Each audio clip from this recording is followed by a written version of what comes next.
Hey, I just wanted to say thanks for watching the ad. We monetize this channel. It's one little tiny way to help us be able to keep giving content out for free. So I wanted to say thanks. Do me a favor, subscribe to the channel. It makes a difference to us. And if you comment and you say something nice, that warms my heart. So enjoy today's show. Ayahuasca, for me, is taking a vacation from your humanness and being able to feel the multidimensionality of your soul and how impenetrable and indestructible your soul is and how it's made of love and light. And when you can just go hang in that for a little while and you realize, oh, it's all a show. All right, I'm ready. And you go dive back into earth and it's like, oh, that's right. I got the back thing. What's going on? IRS, DEA. What's going on? COVID. What the fuck? What's up? Yeah. Hear any good jokes?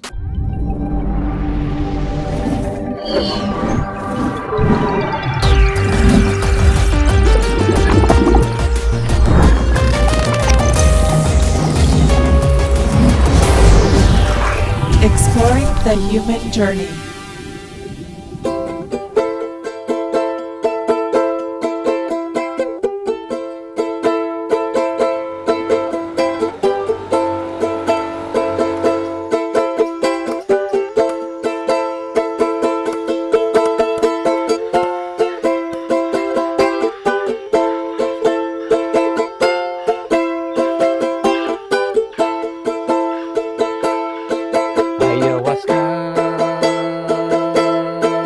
Ayahuasca, yadididi. Ayahuasca, curandera, yadididi. Cura, cura, cuerpecito, limpia, limpia, almacito, yadididi.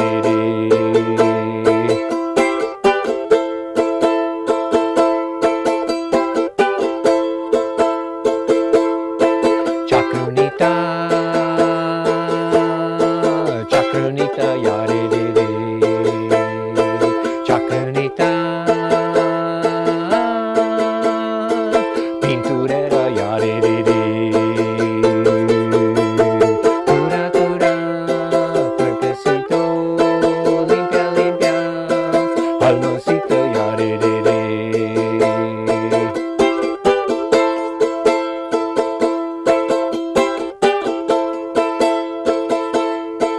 Lopunita, lopunita, yadididi.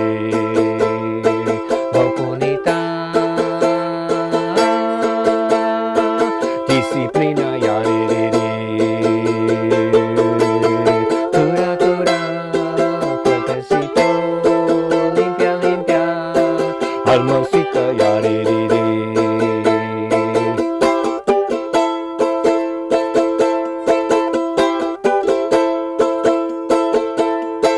Los ancestros, yadididi. Los ancestros, curanderos, yadididi. Cura, cura, cuerpecito, limpia, limpia, almacita, yadididi.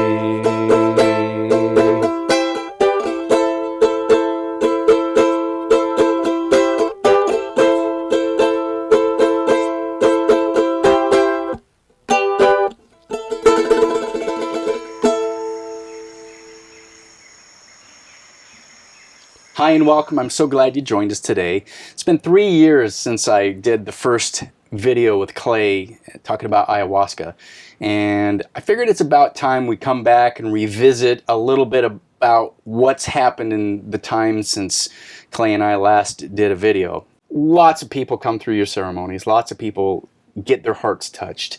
Give some presence about when you're in ceremony, how you seem to flow with the medicine. What happens to you? How does it work through you? Give me how you use your intuition, how do you use your magical energy, and just the presence of who you are. It's interesting. It's like there's a lot more going on than meets the eye. However, there's actually a lot less going on than meets the mind. Basically, these plants and you need to get together if that is your desire and you're called to it, okay?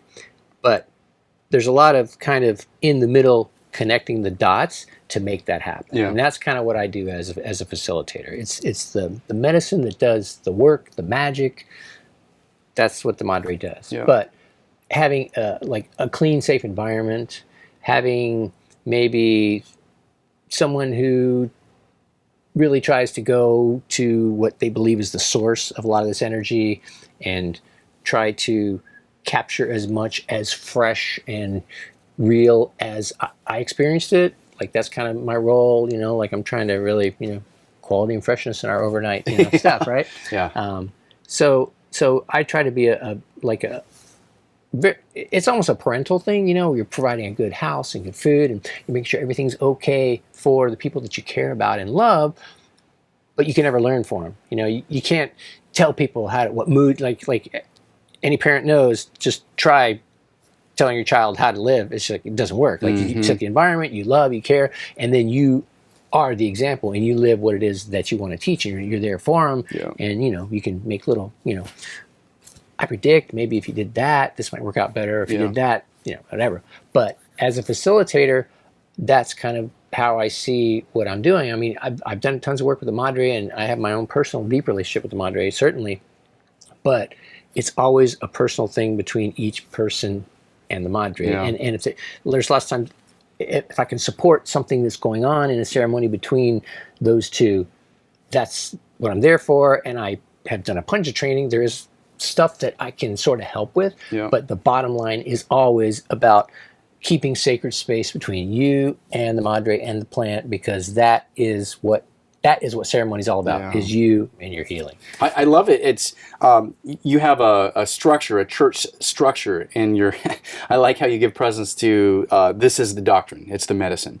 And you know, tell us what your bylaws are and tell us how this all works and, you know, what's the code of ethics and what shall we live by? And you're like, no, this is the code, this is the doctrine, take this and you will see.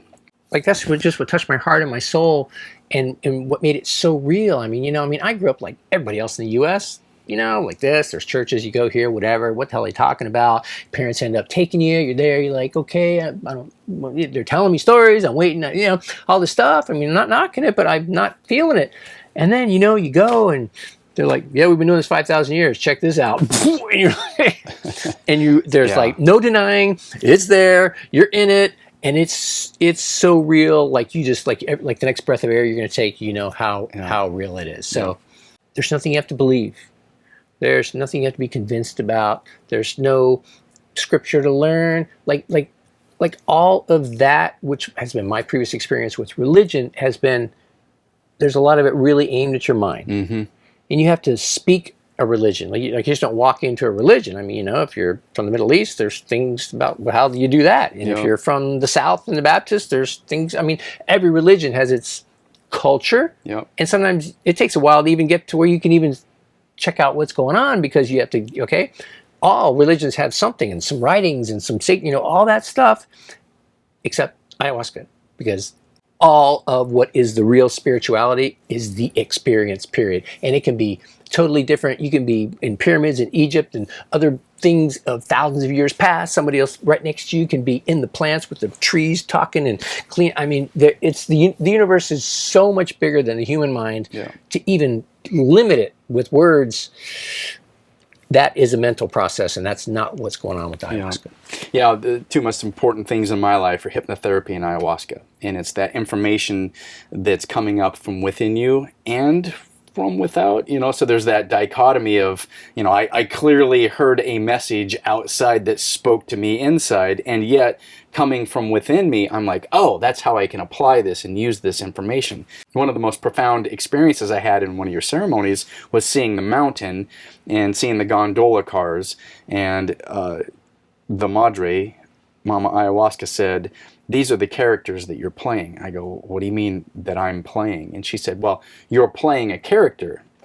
And I said, well, what about so-and-so in my life? What about so-and-so? Oh, those are characters that you're playing. What do you mean I'm playing? She goes, it's just you and your consciousness. Everything's one consciousness. And I'm like, what? And she goes, look up. And so I look up and she says, what's the car connected to? I go, well, there's a cable. And she says, see that cable? It runs all the way up the mountain. I go, yeah. And she says, that's universal consciousness. We're all connected to that one consciousness. And I'm like, what? So I had never thought of this concept. Was it coming from within me or is it coming from without? So I'm like, well, that was new information, brand new, never heard that before. So that's something that's coming to me and from within me. So I get these spaces where I'm learning and I'm growing and I get new information, and every single time I've been in ceremony with you, something brand new scenario, something's come up and given me a new life lesson, if you will, and it's never the same. You could drink ayahuasca every single night till you're 115 years old and not have the same experience twice. Yeah. I mean, even then, the universe is so big. I mean, it's like our whole conscious mind maybe can hold 3 drops of liquid, and the universe is like 1 billion Pacific Oceans. Yeah, that's what we're talking about. I love it. I love it. So you're experienced. You've spent time studying, learning, training. You went through this process to get to be a facilitator that's well seasoned, and then life threw you a curveball, and you had some health challenges. Talk about the perfect life of Clay Villanueva with no problems, and how wonderful it is being you and never having anything to worry about. Dude, so like that's what makes this all so funny. Is that when you say, okay, I want to go be in the business of like life tools. Life just doesn't give you these gold-plated tools behind the thing and say go sell them. Yeah. No. Life is like, here's a first aid kit. You're going to need it, buddy. And then, you're like, oh, you get shot. Like, wait, I thought I was going to sell first aid. No. You're going to master the tools to help people. And the way to master it is, and then you get it. And, that's what the band is. To live it. So, yeah. So, I mean, not just health stuff, but just like life in general. It's all this layered story. So we might as well just like, so yeah. Touch on it as lightly as you want to. So look, basically we're in the middle of establishing the clarity of our rights as citizens, because the Constitution has, from day one, freedom of religion is part of our rights, okay? Yeah. And so our religion clearly states that the use of plant medicines is what we do. It's the same as like the Native American church and their peyote. It clearly states they're not on the street corners pushing peyote to kids. That's not that it's a, it's a recognized deal. Yep. And so, but even the peyote churches, the law doesn't leave them alone. It kind of comes and goes, but they're not like it's all cool. They still have been hassled. They've been through enormous problems, just like the ayahuasca churches. So, because you can look at it as a plant medicine, you can look at it as a holy sacrament, and then some people say, "Oh, it's a drug, and we have to put it in a classification of danger." It's just another human construct. The definition of a drug is like something you take that changes your chemistry and either changes your physiology or your mental perspective. Yep. Then sugar's a drug. Yeah. If we're gonna get, whatever. So anyway, so we are, we contested the whole thing about law enforcement not being friendly with churches, with the DEA, and we got into some. We're in legal recourse with them. As far as like what is going on, because they did some very unconstitutional, took action in the early 2000s with some churches and seized their medicine, and they went to the Supreme Court, and the Supreme Court judged in favor of the church and told them, hey man, these guys are not criminals, you need to set something up. That's been a long process in which no church has ever been blessed by the DEA in 16 years since then. So, we communicated, they took some action against us we didn't think was constitutional law, and we're kind of working on that. So I don't want to get too crazy legal just because we are in the middle of all this. Yep. But let me tell you, staring down an automatic weapon because you thought you were helping people and running a church, being an older guy, and all of a sudden having them, like, really? Like, we could phone call, letter. Anyway, so we had some issues, shall we say, and they're still up in the air, which was kind of a blow to the community. And then I was kind of questioning why because my question was about the madre and doing the work for her to serve people. Yep. I mean, that's, and I mean, people, there are a lot of people alive today that wouldn't be if they had not been able to experience the medicine. So, yes. I mean, I thought I was doing a service thing. You are literally changing people's lives. Well, anyway, I thought it was a good thing till, like, the cops show up. Yeah. Am I a good guy, or now you're telling me I'm a bad guy? I was like, what? What? Okay. But anyway, so that kind of turned everything upside down. And then I'm having some pretty deep ceremonies, just wondering, like, well, what am I even supposed to be doing on this planet? Mm-hmm. Because now if helping people with that medicine wasn't it, and also I had licenses to grow medical marijuana, and then when the police thing, that all came involved, and they confiscated everything. So that's up in the air as well. So I had to really pick what I was going to do. So I'm in this ayahuasca ceremony, like, somehow it became the most intense ceremony I've had in 10 years. Mm-hmm. And I was really kind of just didn't know what was going on in the universe. And I was asking the medicine, like, what's my purpose here even? I mean, I was here, I thought I was doing this, and now that doesn't do it. And, like, now I'm just like, what should I do? And I was kind of depressed. And then the madre said, well, you get to pick. If you want, if you're just done with all this and the craziness of the world and whatnot, there's a million other adventures, and you just give the nod, and there'll be a cold body here in the morning, and you'll be, I mean, like, no drama, just, it's cool. Or if you want to stay, I mean, you can stay. It's not like but you're not just walking on the beach. Yeah. Like you were gonna have to crawl up out of this canyon, up, and then even maybe up to get some elevation. Now, you told me that you were physically in the most intense experience of your life. Yeah. And you're like, I don't know if I'm going to make it through this. Yep. Which has never happened to you, ever. It was a very unique circumstance. Yeah, it was picked. I mean, you're on the edge, dude. You don't want to stay? Just, back into the pool. Yeah. Or stay.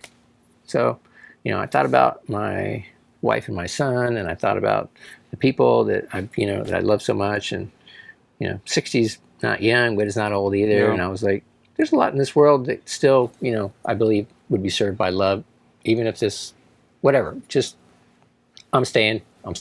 And ayahuasca was like, are you sure? I was like, yes. Like, it's really going to be some work. Yeah. I was like, okay. I don't know what I'm getting into, but I'll commit no matter what. And I decided to stay. And then a few weeks later, I had some pain in my abdomen, and I went in and they did a scan, and they were like, well, blah, blah, blah, medical stuff. You know what that means? I was like, I have no idea what you're talking about at all. Why? What does that mean? They said, well, you have lymphoma. It's just cancer. It was like, excuse me? So, and I mean, I thought I was in pretty good shape and whatnot. So it was, the COVID thing, which that was weird. And it was the beginning of the COVID. Right. COVID was all lockdown. January or March-ish. Yeah, March 2020. And then May 19th was when we had the little party with... Surprise. And then, And then a little time to sit with that.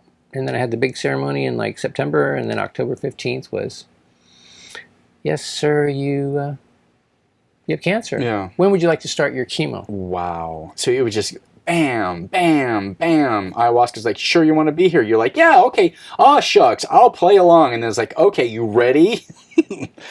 So that was like really, really brutal. And then I'm finding out stuff that like when the government sends you anything, you've got like 30 days to respond or whatever. This whole thing, they've got 7 years. Oh, boy.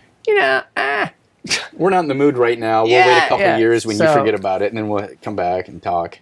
Yeah. So, at some point, you just got to detach from the material world. Yeah. And that's where we are. Which is such a challenge because you're here in this 3D. You've got a physical body. Pain is real. You've got your hungry, thirsty, human needs. Oh, yeah, I have to live, and that means I have to pay bills and electricity and running water if I want to live indoors. So you've got all that stuff working already. It's already challenging enough just to be able to exist. Then you get your health. Then you get the other issues. And so you needed to find a timeout. So you contacted Eladio and you said, teacher, tell me. So for those that don't know about your mentor, give a little bit of presence to who this magical person is in your life. So his name's Eladio Melendez Garcia, and he's like third generation shaman, and he's been doing it about 45 years. And then his father was a shaman as well, and his grandfather. And I met him like a decade ago, and I've been to several different ceremonies, and he just really put on a very powerful ceremony, like life-changing. And I said, yeah, I'd like to learn under that guy. And then we lost contact for 5 years, and I went and studied elsewhere. And then when we finally regained contact, and then we got back together, and I had learned like most of his songs, and he was like, nice choice in songs. So anyway, he's like, yeah, come on, let's go see, and let me see how you do, and whatever. And he was like, all right, let's do this. And so I've been studying, really focused under him, doing plant diets. And So he said to you, okay, come to Peru. And so talk about that journey going through the different medicinal things that you did when you were there. With the plant medicines, actually with a lot of the stuff, especially with cancer, it's hard to tell exactly what's going on. But people like to speak very authoritatively, and it was absolutely, but most of the time people don't know. I mean, whether it's even with the chemo stuff, like that is just, the numbers are so bad on the chemo, we won't get into that. But like natural stuff, which I chose. So I went back to the jungle for a month to go with Eladio, and it was just my wife and I, and we were down there, and he was throwing his natural medicine stuff at it, the different plants, and I was drinking these teas, and we didn't have that many ceremonies because it was more about healing. But so that was a month of just his energy on that. And then 2 months later, we went and found this naturopathic cancer place in Costa Rica and went there, and that was all plant-based as well. So I am feeling super fantastically better. I mean, physically, I was feeling bloated, kind of swollen, like there's more inside of me than what's supposed to be there, kind of stuff, and that was not good. But I feel much better now. I can't tell you exactly whether it was Eladio pulling spirits out in my month in the jungle, or whether that set the base, and the guy in Costa Rica, with all the plant stuff and the hyperbaric hyperextra oxygen and all that stuff, or if it was a mixture. I really can't say, but I can tell you that I've changed my diet completely, to the point of like wooden toothbrush and wooden utensils, and I mean like nothing. What is the wood? What's the significance of that? Metal in general is just not good for your body. We were just not designed for metal. Okay, that's just, and a lot of the toxicity going on in our bodies is heavy metals, right? So you don't really think a spoon's going to hurt you or whatever, and it's not like, oh my God. But the whole idea is just to avoid metal everywhere, pulling metal out of your fillings, not using metal utensils, trying to limit what you drink out of, glass is far better than metal, like just the whole metal in general, just to try to give you some space from that. Interesting. You were sharing with me that cancer grows in you, and it's something that happens in your body. It's not it doesn't fall on you. It's not like you got bit and then, I got bit by a bug and I got cancer. Right. And see, that's I don't know. Just in general, it looks like that's what's going on with Western medicine, is you're just like, you're okay doing your life. It has nothing, whatever you do is your own business. And then cancer falls on your head. Yeah. Oh my God. You got cancer. Yeah. Quick, let's get you to the ER. Let's get some chemo in you. Yeah, poison your body. Let's do this stuff. And like maybe we can cut it out. They're all like, it's this alien thing where it's like, that's not what's happening. We make cancer. Like, you need to own it. Just like you grew lungs and you grew eyes and you grew everything, you grew your tumor. Okay. And you can ungrow it. Yeah. everything's energy. If there's an energy in your body that's doing something, there's a possibility that something can metastasize and grow in your body in an energetic negative form that can cause an issue. So I know there's a lot of alternative medicine. There's a lot of stuff. When you first had your diagnosis, I remember you shared with me, you're like, man, I spend hours on the internet researching different things, and you researched fasting, you researched water, vitamin C, juicing. Give some of the things that you've learned through this experience. There's an overwhelming amount of information out there. Yeah. Just like a tidal wave. And what's real and what's true and what's not and what's hocus pocus. I mean, hopefully if this helps anybody in the cancer world, but there appear to be tiers, okay? And the first tier is just Western medicine. I just don't want to say nice things about it, okay? And that's all just what's out there in the Cancer Institute, and here's our new chemo, blah, blah, blah, blah, blah, blah. And, 90% of the people are dying from the treatment, not from the cancer. If you have some brain, that's a different thing. But in general, when they're like, okay, so that's the first tier of like all the, chemo side, right? Then the next tier down is, I want to go naturopathic. Well, there's a lot of that, but holy cow, then there's these big hospitals, and they've got these big $100,000 programs and $50,000, and hear this, and our doctor, Sanchez has been doing this for 38 years, blah, blah. Anyway, there's like all that in the videos and stuff, and that's professionally done, so you're filtering through that. Then under that is like another tier of like, well, we're not as well financed and produced, but we try to be a little more natural thing, and that's like, then you're getting more down in the, $40,000, $50,000 stuff, but none of this is covered by insurance, and it's all just, they're throwing stuff at you. And they'll be like, okay, here's the treatments we do because this is the best. Then you go here and like, well, there's all these treatments and we do like maybe 3 of these the same, but we do these because these are the best. Then you start getting these people talking about all these different treatments, and they appear to all have worked. So, but knowing what works for you, that's a whole other thing. So there's like marijuana, high dose THC. It does wonders. It has cured cancer, absolutely, for some people. But in other people, they don't respond to it. Okay? There's high pressure oxygen, hyperbaric chambers. You breathe in oxygen, you do that for hours a day. That has cured cancer for some people and not for other people. Okay? There's other just dietary changes. The Gerson diet, and there are people, cancer has been cured based on the diet thing. So there's these different modalities. There's mushrooms that have happened. There's moringa. There's all these different things. So coffee enemas. That seems to be pretty universal. Like not just curing cancer. Like that's the whole thing. Like that any imbalance you have is gut related. Yeah. And as long as you that's flushing your gut. Yeah. But you ask what I found, and what I've just found is that there's this enormous amount of information, and if you are trying to do something that's not about putting poison in your body, it's slim pickings out there to be comfortable. Now, some of the clinics seem really attentive, and really cool. Other ones, kind of just the big production facility thing. But it is possible. I can tell you, I'm living proof so far. It's only been since October, but I feel fantastic. My energy's up, and I was really not in a good place before. And then if you add chemotherapy on top of that, I honestly believe I easily have a 50-50 chance of completely dead, would not be here right now if I'd have started my chemo last October. Yeah, I have family members that have done the traditional Western medicine, that have done chemo, and I have family members that have had good results and their cancer's in remission. So I'm not going to say that doesn't work, but I've also seen the toll it takes on them. And when they were done with their chemo, they looked 10 or 15 years older than they already were, which it takes a physical toll on the body. And being declared cancer-free only like one day after your 5 years. Like you get the next one. Yeah. I mean, the whole, sorry, but that's just... I'm with the box that they have there. The box, I know. Right.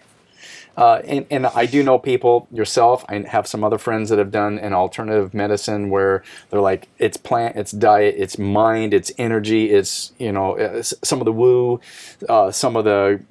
I love how you just said, I went to the jungle and I just was one with nature, and I ingested things in my body that help me get out of the acid into the alkaline. And you really have made a difference in your body. I mean, I've seen your health change from last year when you were diagnosed and you're like, hey, I got some really bad news. And I'm like, what? And I saw your body just, I don't feel good. And then now you just have a lightness about you. You look great.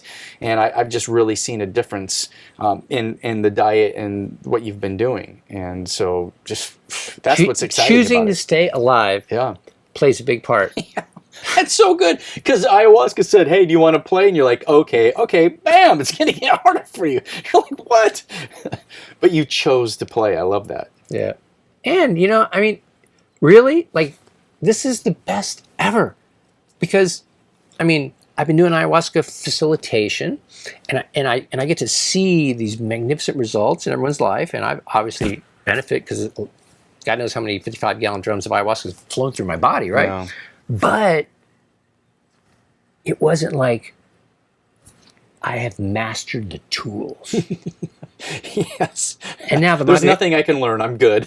Well, no. I mean, like I was just like really good at setting up. Yeah. But the madre was like, but in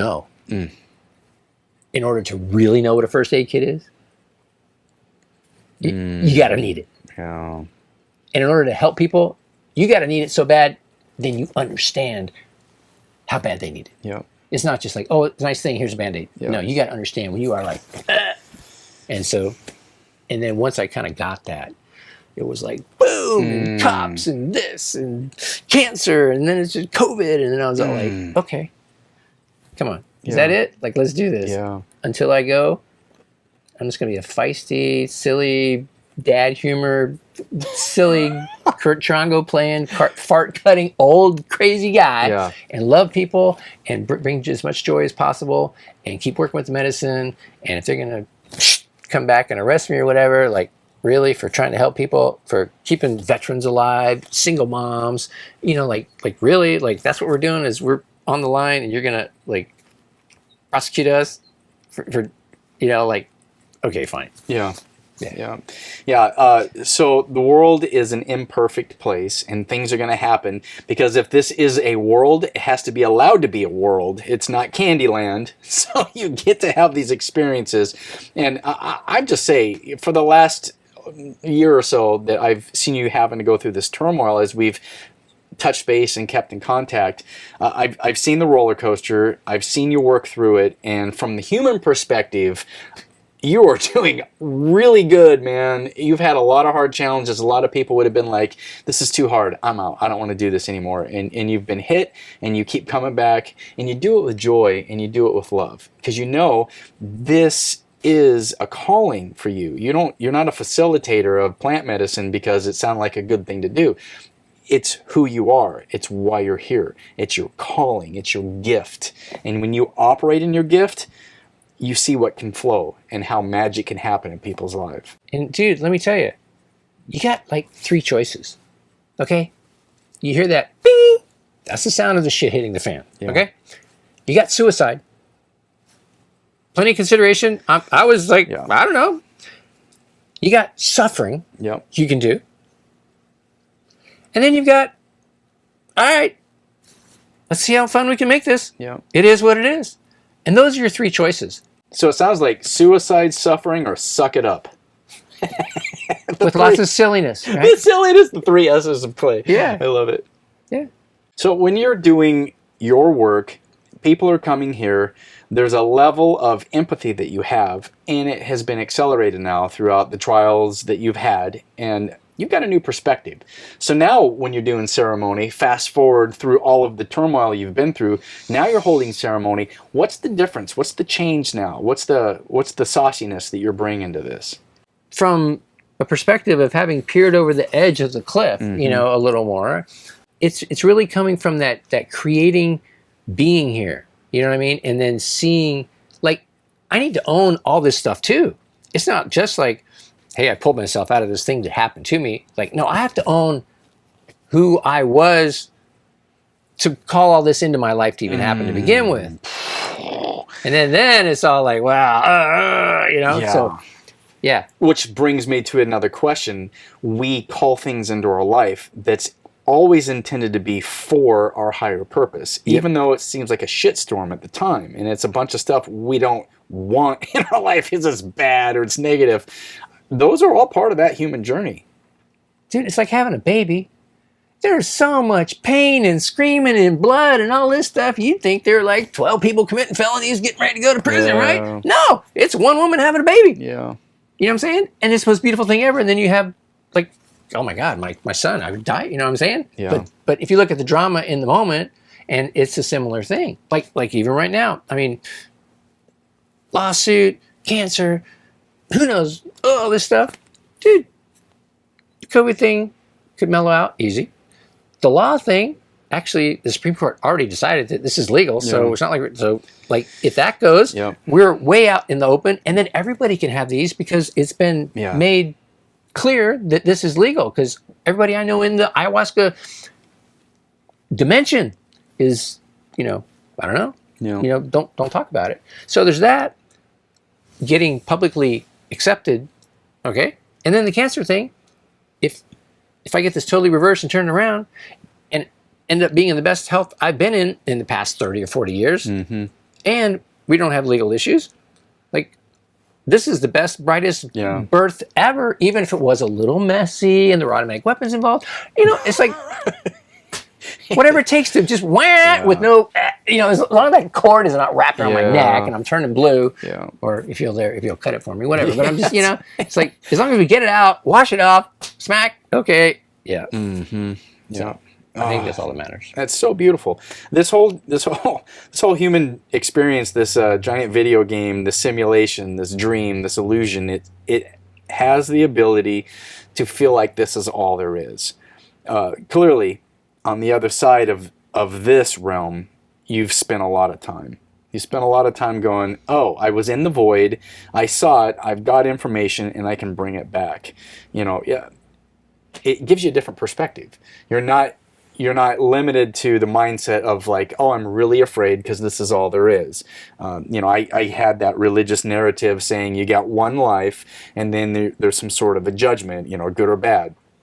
And when you're in a plant medicine ceremony, you're aware that there is a lot more going on out there, whether it's extraterrestrial beings, if it's interdimensional beings, it's information. Somehow we're getting this information, and that's the power of plant medicine. And so I'm so grateful for someone like yourself that says, that's my calling. My calling is to change people's lives through facilitating your own journey. And here you go. Here you go. It's all in the cup, Yeah.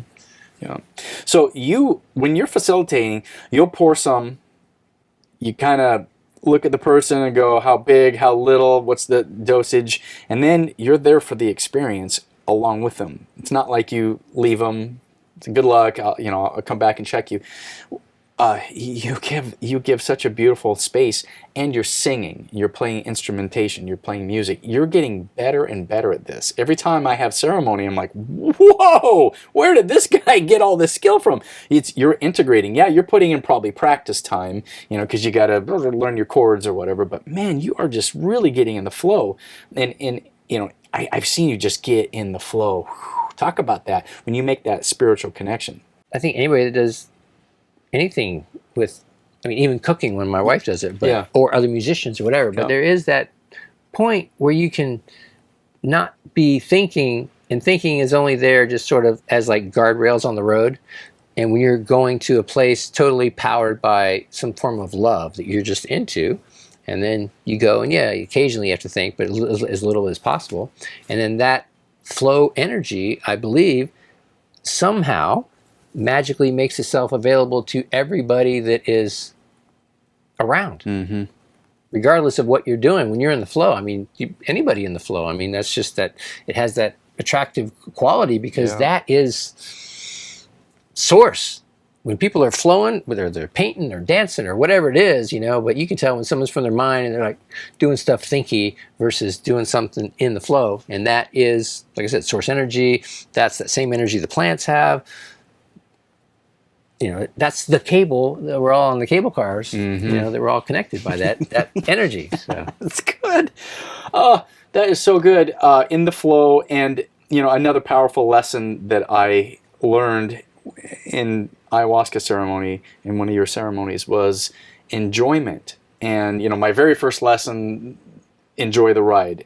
Well, it got even more intense for me. It was about a year later. It was in one of your ceremonies where ayahuasca came to me and said, the most important thing you can do is learn to enjoy you. And I was like, what? She goes, worship. And now worship's a key. And I'm like, it's a little trigger for me, because worship is, I'm not worthy, Jesus is worthy, and he makes it so I can be accepted by God. Some people love that narrative. I hate that, because it makes me, I'm not good enough. And if I'm not good enough, well, what's the point? It just takes me down a hopeless trail. That's why I don't like that narrative.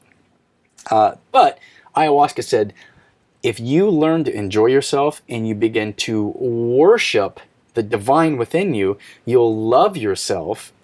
You'll enjoy everything, even if it's not something, you'll enjoy the ride. So she's like, here's the next step of this, enjoy the ride. Oh, it's merry-go-round. I'm just going to have a great time. She goes, you're going to have a problem. At times, things are going to come up against you, but you have to learn to enjoy yourself. And the highest form of worship is to enjoy your human experience. And I'm like, whoa. And I go, oh, she goes, because you are creator. You are source within you. Yeah, you're playing a character, but you ultimately are that creator source. So learn to enjoy playing the character David. Learn to do what feels good. And I was like, wow, that was so powerful. And so that's just one of those powerful lessons again you get in ceremony, where you could have told me that, and okay, well, thanks, that's a nice little anecdote that you told me, but when you feel it somatically in your body, and then I remember ayahuasca was like, touch your face. I'm like, oh, and I'm in the medicine. I feel good. You're playing song. You're singing a song over there, and everybody's just feeling great. And I'm like, oh, she goes, just rub your face. And she said, she tells me a joke. She said, you could use this someday. She said, tell people to pleasure themselves. And I'm like, what the hell? This is in ceremony. And she's like, I didn't say you to tell them to masturbate. I said, tell them to pleasure themselves. She goes, hey, hotshot. She calls me hotshot for whatever. Hotshot, rub your face. Oh, that does feel good. See, you're pleasuring yourself. So just learn to receive enjoyment. I'm like, oh, okay, great. I didn't have to get all funky there, But she goes, doesn't that feel good? I was like, yeah. And I remember there was a friend of mine, and at the end of ceremony, I went over and I said, the greatest thing we can do is to feel enjoyment and just to feel the touch and the pleasure. And I said, you should just rub your head. She was like, oh, you're still in it. I can tell. That's right? Weird. And I was like, yeah, but it impacted me. And so, fortunately, he's a really good friend. She was like, I understand you're, having an analogy, but it's so important just to love yourself, learn to enjoy your human experience. And so many times we get in those dark spaces of like, it doesn't work, nothing's working, and we get in that. To me, that's just a powerful lesson. Thank you for holding ceremony so I can have these lessons and these epiphanies. How are you enjoying yourself? When you're a facilitator, you're in the flow. I mean, that is part of your growth and part of your journey. It's really interesting because the medicine is amazingly like on the spot and kind in letting me in and out. Like before I was, actually working with people, and I would just be in a ceremony. You drink and you'd be in it, like holy moly, right? But actually now doing the facilitation, it's pretty wild. Like when everything's settled and it's cool, I mean, say it's time to sing or it's time to do something, then I can go and the Madre is opens up, and it's like, and then we're kind of swimming, and I'm like, as I'm singing to things that I see or come to me, or plants, or what I'm seeing with the person, it's this whole, we're kind of doing this thing. And then if there's any need for something, somebody needs help getting somewhere or a spill or whatever, it's like the Madre can just, you can put on hold and like, okay, here, we'll take care of this, and then go right back into like, into it. So it's amazingly super kind and very working with me anyway. So Yeah, no, I've seen you in the flow, and then you have this look, you just have this intensity. I was like, oh, he's locked in. Whew. And then you're doing the shakruna, the Shakapa. shakapa. I never get that right. You drink shakruna. Shakruna is the one you drink. You trap, yeah. The shakapa. That's shakruna, yeah. Okay, the palm branch leafy Yeah, thing. When you're doing that, oh my God, I've been in medicine when you've done that to me, and there's this sensation. It feels nice, but I feel like you're protecting. You're just so fatherly and loving, and you have this protection, this protective energy, if you will, and then like you're kind of in the nest almost. Yeah. And plus, it breaks up the energies and it clean. That's always that good first night. And everybody's coming in from the outside world, and you've got all your thinky, stuffy, get that. Yeah. That's a great point. So the 2-night ceremony is so important. Some people are like, can I just do one night? No, do 2. Come on the Friday night, get all your bullshit out of the way, and then Saturday, you've already done it. You're like, oh, we're good. That's when the joy flows through. And oh my God, second day ceremonies are always so powerful. Yeah, it's so like one ceremony experience is 2 days. Like it's so many people have. We used to just allow first-time people to do 1 day. Like whatever, do what you want. But then we had people who were doing 2 days and said that, you know what, I can't come back the second day because it was too much from the first day. And we were like, well, do what you want to do, but I promise you that the second day is completely a different animal than the first day, because it's like if you were to move into a home, first thing you have to do is clean and decorate and figure out, get your bearings and what's going on. So it's like you're not going to be having this fantastic party the very first day that you are in a brand new living environment, right? Mm-hmm. You got to get in there and make it yours and see what's going on. Then when it's your furniture and it's clean and your food's in the fridge and then you're like, come one, come all. This is my space, right? Yeah. Well, ayahuasca is sort of similar. So that first one, you were like mopping floors and you were just doing all this stuff and you're cleaning up and like that's what the second night, that's not about that. Now you've done all that. Now it's like you kind of know what's going on, you know who the people are, and you can go much further because the medicine stays in you for like 4 or 5 days anyway. So it's a completely different. You've done the work, your gas tank's full. Now you have your bearings and you really can hone in on your intention. So, do what you want to do, but just, and then they would say, well, I don't think so. And then they would come back second night and like, okay, I guess I'll try.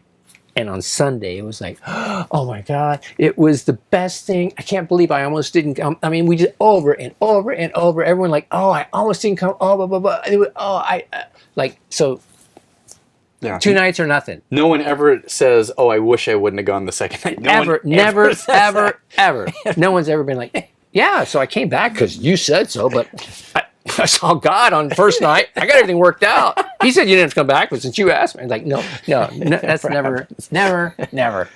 It's so good. Yeah. So we kind of came to the conclusion that we're actually cheating people if they just come for 1 night. Yeah. It's like you had the heavy lifting, you had the workout. You're like, well, I don't want to come back and do another workout. You don't get it.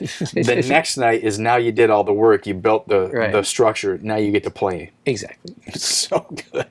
I mean, nothing's guaranteed, and depending upon your mileage may vary. What you got going on, you may need 2 nights. I mean, who knows? But in general, the average usually the nights are drastically different. Yeah. Because what you had talked about earlier about just.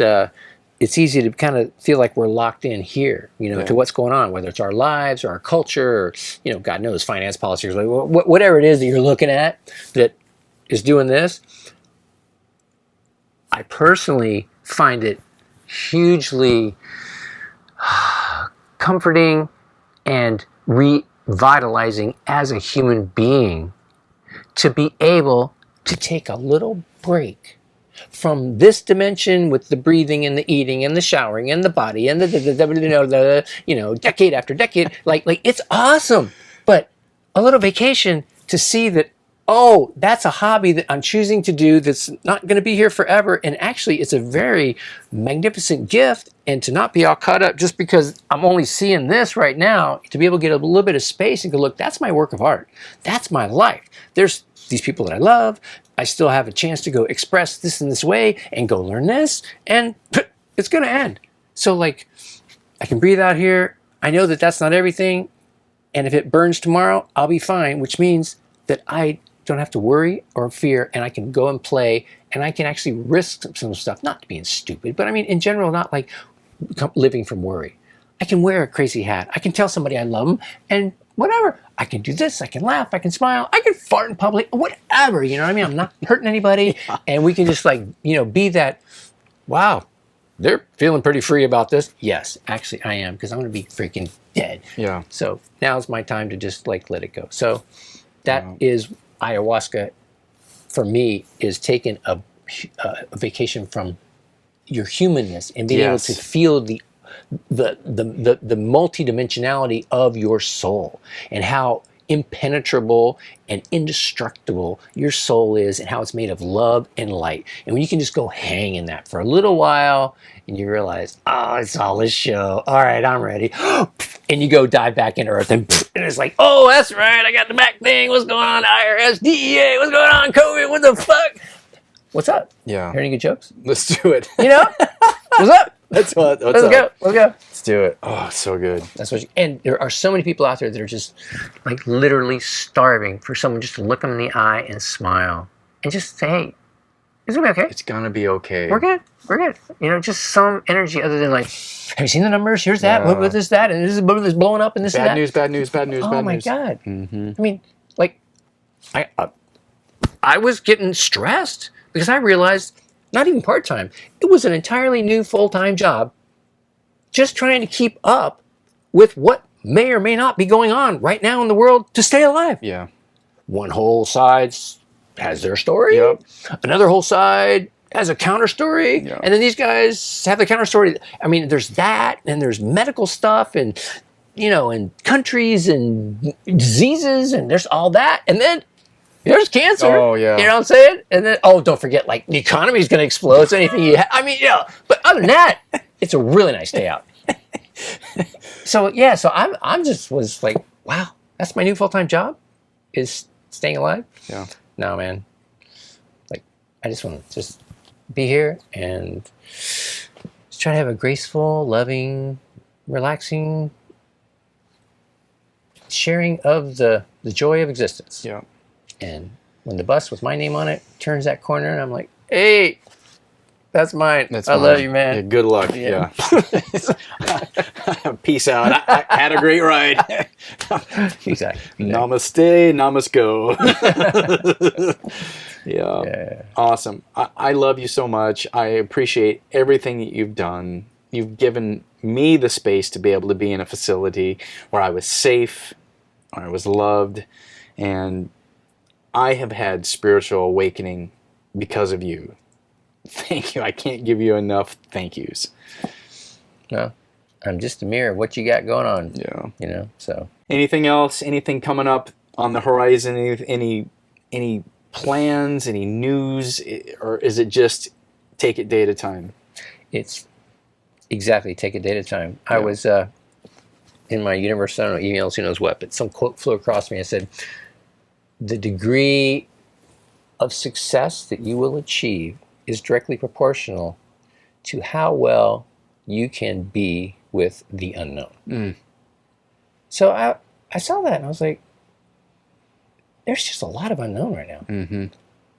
I'm gonna really be okay with being the unknown, not just like, all right, I'm gonna accept it. No, it was like, we don't know.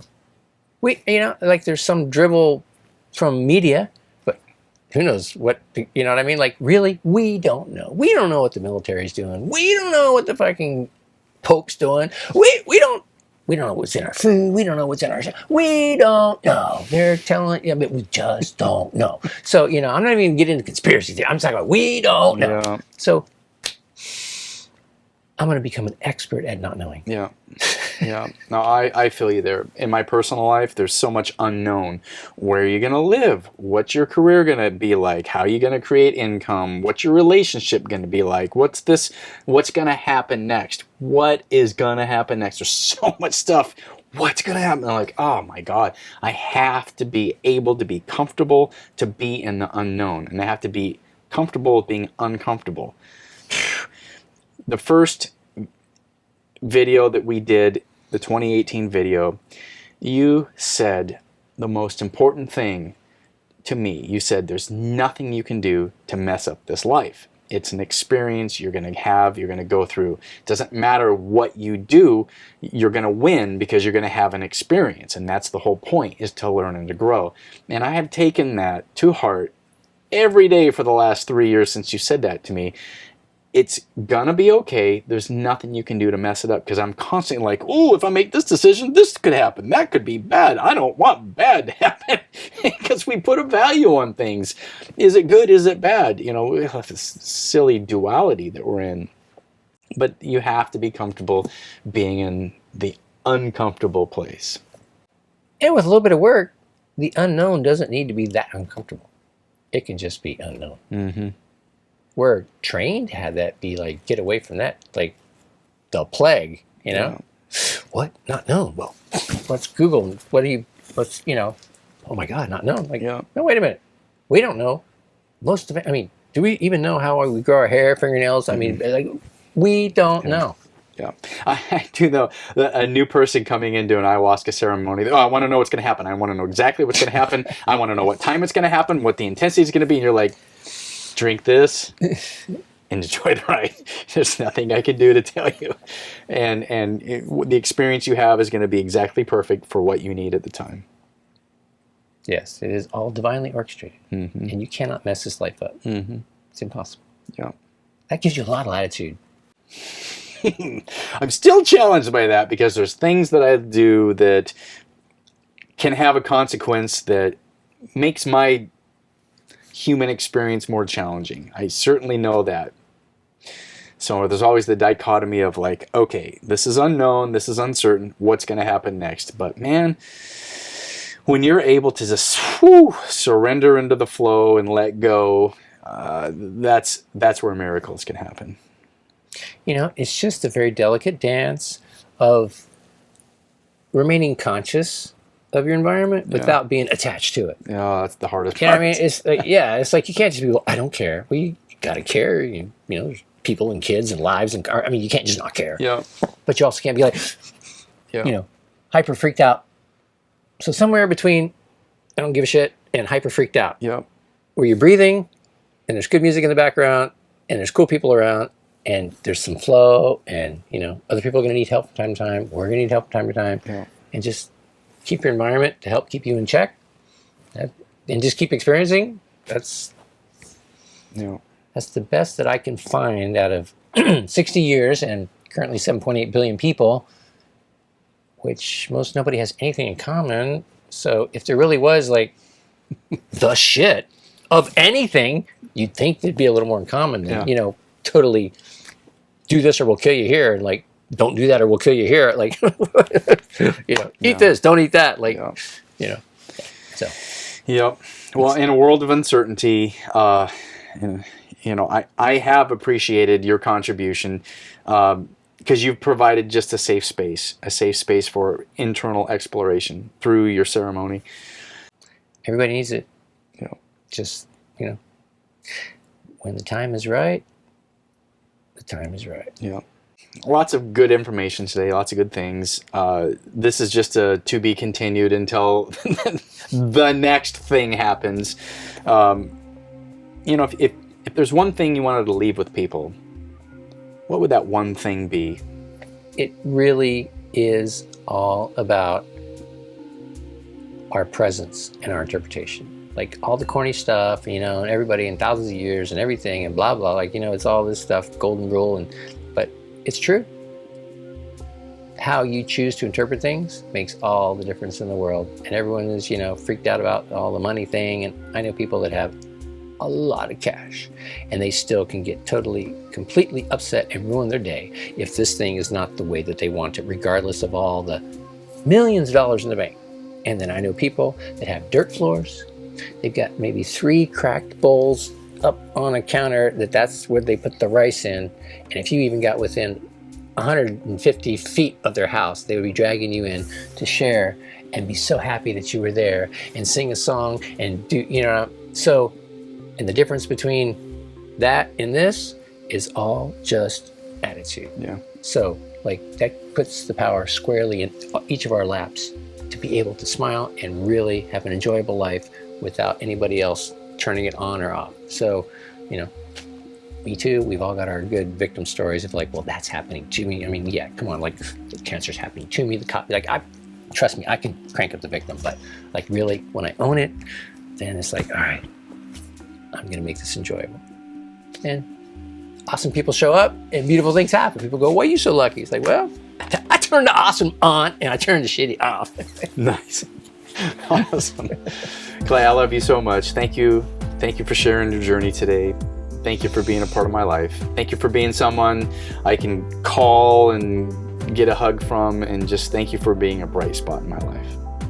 And to you, I say namaste, my friend. It's an honor and pleasure. Thanks for joining us here on Exploring the Human Journey.